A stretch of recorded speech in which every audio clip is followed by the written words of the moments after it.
Welcome back to the show, sisters. Thanks so much for joining us. Where have you been, sister? That's okay. I'll ask the questions. Killing pigs. And why would you want to do that exactly? Where have you been, sister? That's just what I was wondering. Where have you been? A sailor's wife was eating chestnuts. Munch, munch, munch. Can I have one? I said. And you know what the rump-fed runyon said? Right. And what is that exactly, a rump-fed runyon? I can't seem to get good information about that.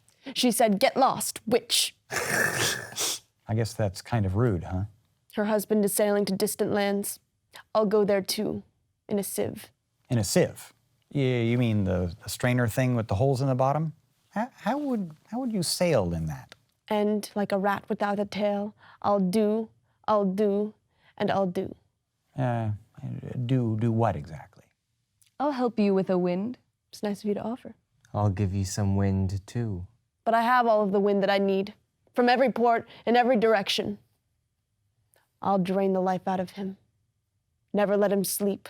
Like a man who's cursed, I'll keep him on the sea for 81 weeks, slowly suck the life out of him.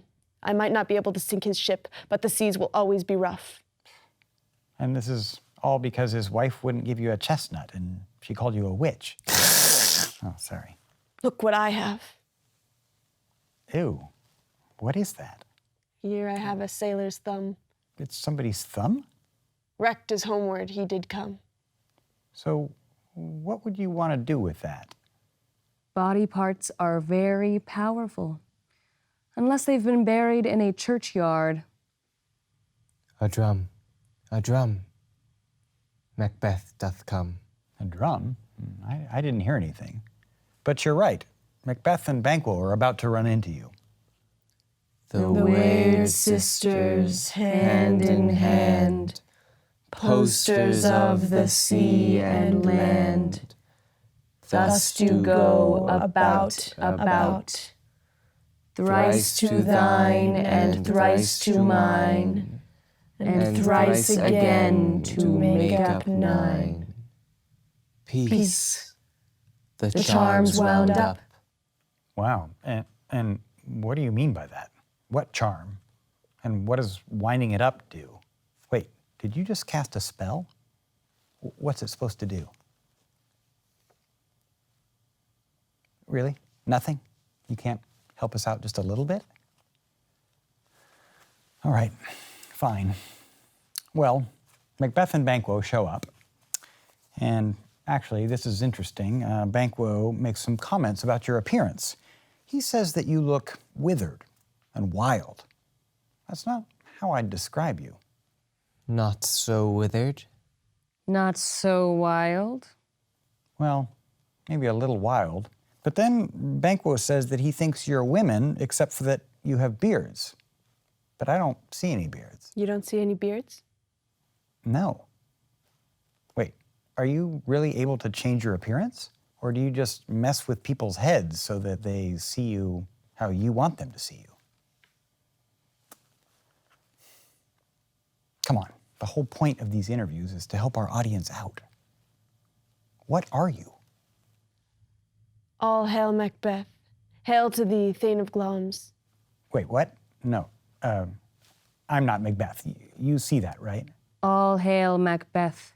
Hail to thee, Thane of Cawdor. So I just told you I'm not Macbeth, but he is the Thane of Cawdor, that's right. And how do you know that? Has that already been announced? All hail Macbeth, that shalt be king hereafter. King hereafter? Oh, that's right. That's the big news.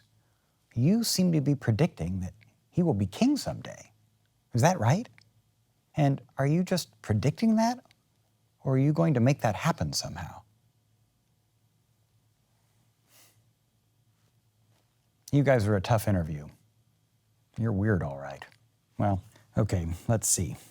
Right. So according to Banquo, you seem to have shocked Macbeth with your Glamis, Cawdor, king bit.